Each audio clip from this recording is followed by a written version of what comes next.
Hello. Right, last thing you saw, Mr. Edgar showed you an interference pattern with a white light source. Remember, if you use a laser, a single colour monochromatic light there, if it's a single colour and you shine it through a grating, you get a series of dots on a screen. Whereas if you use white light, you get a white central maximum right in the middle of the pattern. But either side of that, you get a spectrum. And in each of those spectrums, so that would be our first order spectrum. So with that, that's also a first order. First order just means it's the first one out from the middle. That would be second order spectrum. So with that, and you might see more than that, right? But you've got a central maximum in the middle, white. Then as you move out, it goes dark, and then you see a spectrum either side. In each of those spectrums, or spectra is the plural of spectrum, but in each spectrum, the blue is closest to the central maximum, because it's got the shortest wavelength. So in that one, the blue is closest to the central maximum, shortest wavelength. In every spectrum, blue is close, or violet we should really say, is closer to the central maximum. And when you look at pure white light, these spectrums are continuous spectrums. All the colours are there, red and orange and yellow and green, blue and indigo and violet, all the same colour, all the colours, all the same brightness, all merge into each other. A continuous spectrum. That's a continuous spectrum, that's a continuous spectrum, so is that, so is that, when you look at pure white light. But what happens if you look at the light that's coming from one particular element? Now I've got a wee device here. There it's there. That wee thing there is called a spectroscope. It's like a wee telescope. It's got a wee eyepiece at one end, and it's got a little slit at the other end. You won't see that because I'm in too close. Anyway, and what we're going to do is we're going to look out the window with that. Put up to my eye and look out the window. And then we're going to look at the lights in the class. Now, inside, it's got a little slit at the front. It's got a little grating in it. It's got a little grating in it. And there's a screen in it as well, if you like, so we can see this interference pattern. And we're going to see what happens when we look at white light, and also what happens when we look at the light that's coming from a particular element. Right, that is a spectroscope.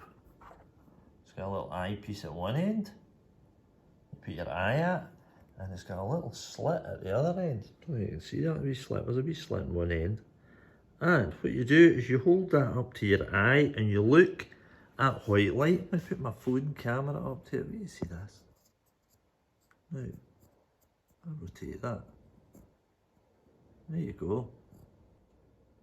That is an interference pattern that's produced from pure white light, white central maximum, well, pink really, and then each of the spectrums either side of that is a continuous spectrum.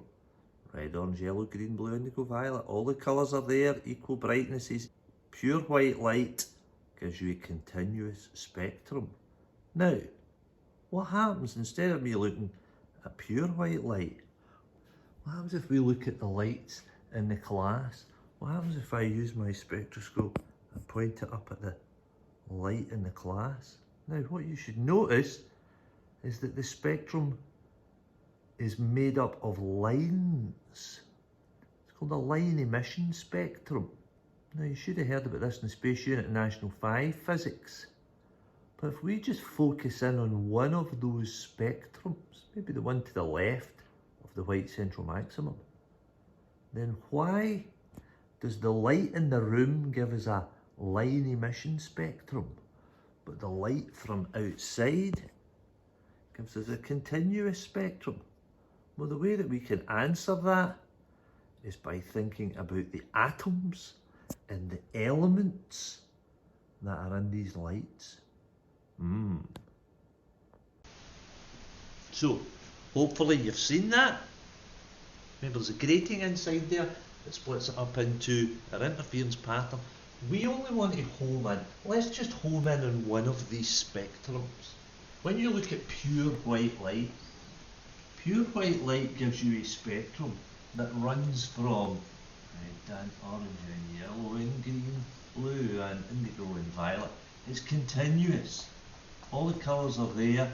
They all merge into each other. Continuous visible spectrum.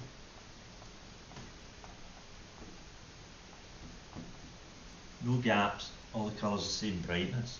But when you look at light that comes from one particular element, and the lights in the classroom here are mercury vapour lamps. Mercury in them, it's been turned into a gas, and when you pass any electricity through the gas it glows and it gives off light. But when you look at that mercury vapour, you see a spectrum that is only made up of individual lines.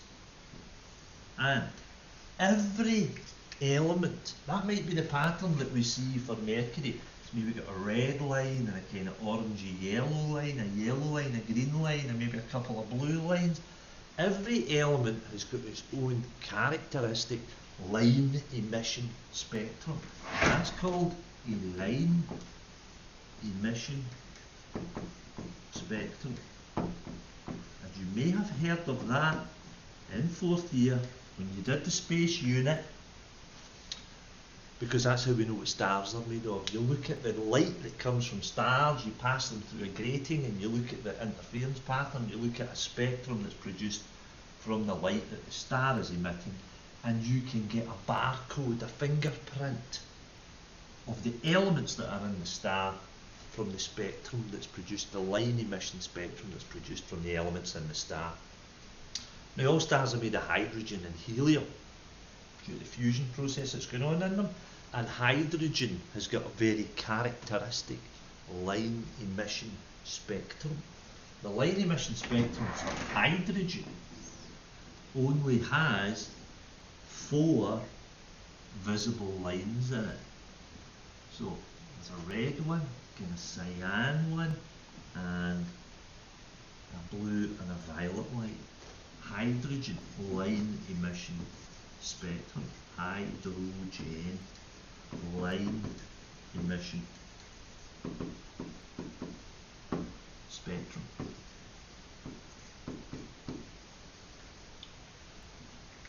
And you might think, why? Why do we get only four visible frequencies of light given off from hydrogen atoms? A hydrogen atom, by the way, looks like this. It's got 1 proton and 1 electron orbiting around it. So if hydrogen is only made of 1 proton and 1 electron, then how are we able to get 4 different specific colours, specific wavelengths, specific frequencies of light from, and you only get those 4 colours of light from when hydrogen is glowing? What is it about the hydrogen atoms that means it only gives off those 4 colours of light? Well, it's all to do with the electron that's orbiting around the hydrogen nucleus, the proton. What we probably told you up until this point was that electrons orbit around the nucleus in a circular orbit. Now, that can be considered to be the case, but it's a wee bit more subtle than that. We need to look at that in a wee bit more detail to be able to explain the production of these lines that are produced in the line emission spectrum. I'm back. I've cleared my board. Now, in higher physics, you are only ever going to get asked about the spectrum of hydrogen, because it's the simplest atom, but it applies to all the other elements as well. And if we look at hydrogen, you get the idea, right? Hydrogen is an atom, it's an element that's made of atoms that have only got 1 proton in the nucleus and 1 electron orbiting around that nucleus. But why does hydrogen then give us this line emission spectrum? When you heat hydrogen up, why is it gives you a spectrum that's got 4 colours or 4 lines in its spectrum. The whole spectrum is black apart from those 4 lines. A bright red line, a cyan one, a kind of blue one, and then an indigo one. How do we only get those 4 lines from hydrogen? Well, the theory is that that electron doesn't just exist in a single orbit. It exists in different levels, and they're called energy levels. It can exist in different energy levels within its orbit, a bit like lanes on a racetrack. You know, a single racetrack might have 8 lanes on it. Well, this electron orbit has got different levels in it, and that electron can move from one level to another level. Now, instead of us drawing them as kind of lanes around the orbit, it makes more sense to talk about the energy levels in the hydrogen atom.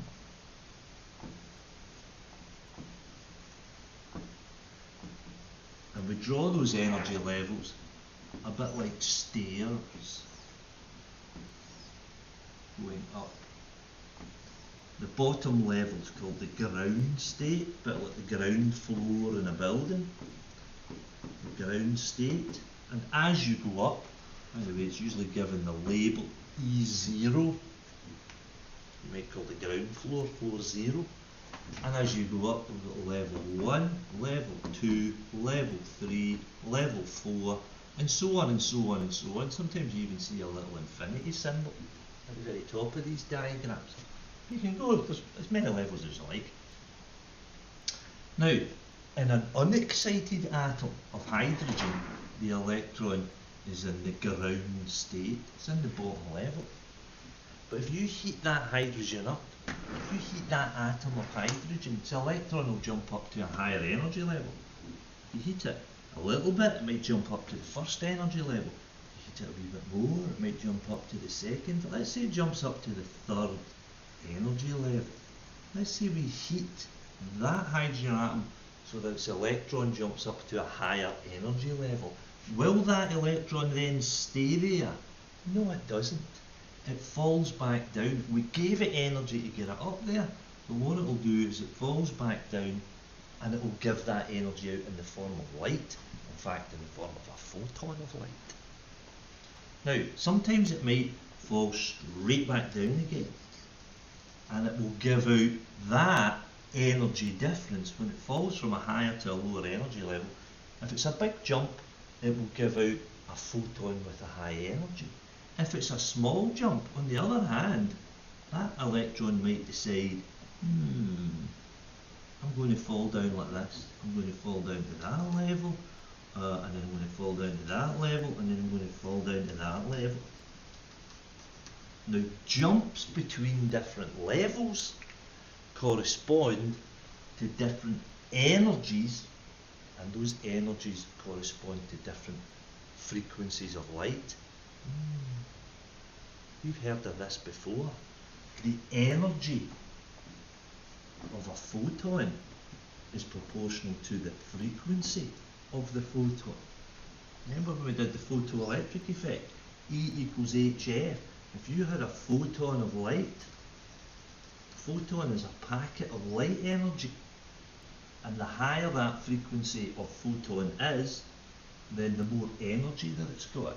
Well, the same thing applies here, and this nicely explains how we get these 4 colours of visible light from a hydrogen atom when you excite the element hydrogen. If you get a small jump down from a higher to a lower energy level, then that small amount of energy is released as a photon with a small amount of energy, so it has a lower frequency. It's a red photon. A bigger jump might give you a cyan, a light blue photon. Or if that electron decides it's going to jump from the very top level straight back down to the very bottom level, then that might result in our highest frequency violet photon. The bigger the energy jump, the higher the energy of the photon that's produced. And there's only 4 possible jumps in hydrogen atoms. So there's only 4 possible frequencies of visible light that's produced. There's an equation for this, you'll be glad to know. It's very like the photoelectric effect equation for the energy of a photon. Very similar, it looks like this. When an electron jumps from a higher down to a lower energy level, now it's written as E2 minus E1. It could be anything, it could be E3 down to E0, E1 down to E0.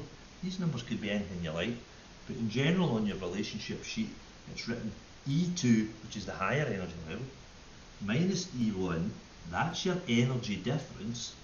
So if your electron drops down from a higher to a lower energy level, there's an energy difference between those two levels.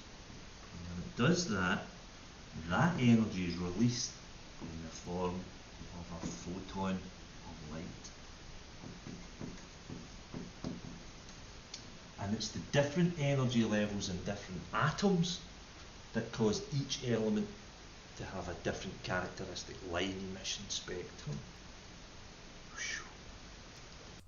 Right, so remember, every element's got its own characteristic line emission spectrum. There's mercury, quite a complicated spectrum because it's a complicated atom, but there is hydrogen underneath it. Also bear in mind these spectrums could be shown either way around. Now, why does our hydrogen have 4 visible lines in it? Well, it's because the electron can exist in different energy levels, and when it falls from a higher to a lower energy level, it gives out a photon of a particular frequency, and the energy of that photon E equals HF. Now, some smart boffin has worked out the values of all the energy levels in the hydrogen atom, and you might have spotted on this diagram that the energy levels in the hydrogen atom start with 0 at the top, and they get more negative as you work your way down. The top level is called the ionisation level, and it's the boundary between being in or being out of the atom. Now, this is a wee bit like sea level. We call 0 sea level because it's the boundary between being in the ocean and being out the ocean. And the further you go down into the sea, the more negative your depth becomes below sea level. So 0 is our reference level, the boundary between being in or out the atom.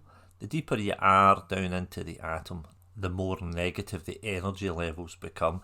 Now, the deepest one is called the ground state. You'll see in the diagram there, it's minus 2.18 times 10 to the minus 18 joules. That's the ground state. And the top level, the 0 energy level, it's got a wee infinity symbol beside it as well, you'll see there. That's called the ionisation level. So if you give an electron any more energy than that it requires to reach the ionisation level, then the electron will escape from the atom and the atom becomes an ion. So ionisation level at the top, ground state at the bottom, and the different energy levels getting increasingly more negative as you go downwards into the atom. Now, if you want to do some sums with energy levels, if you want to find the energy or the frequency or the wavelength of the photon that is emitted, then the relationship that you would use is this one here, E2 minus E1 equals HF, where E2 is the higher level and E1 is the lower level. Now you'll be subtracting a bigger negative number from a smaller negative number, which will give you a positive number. A wee bit tricky to get your head around this, but it will give you a positive energy, which is equal to the energy of the emitted photon, so you can work out its frequency, or indeed its wavelength, same as you did in the photoelectric effect. Alright, time for a wee example. Here we have an electron and it gets excited to a higher energy level, and we have to determine the energy, frequency and wavelength of the photon that's emitted when the electron falls from level E3 down to level E1. And we're told what all those energy levels are. Level E3 has got an energy level value of minus 1.36 times 10 to the minus 19, and it falls down to level 1 which has got an even more negative energy level value of minus 5.45 times 10 to the minus 19 joules. So if you work out the difference between them, it's the E3 value minus the E1 value, and that will give you a positive number. 4.09 times 10 to the minus 19 joules in this case. And then if we use that energy with our E equals hf equation to work out the frequency of the emitted photon, then the frequency is 6.17 times 10 to the 14 hertz. And then finally, if you want the wavelength of that photon, we use V equals F lambda, where V is the speed of light. So lambda equals V over F, where V is 3 times 10 to the 8 divided by the frequency. That gives us 486 nanometers, which will be a light blue, maybe the cyan blue line in the hydrogen spectrum. Now, just to make matters worse, you might also be asked about photons being absorbed when electrons are excited up to higher energy levels.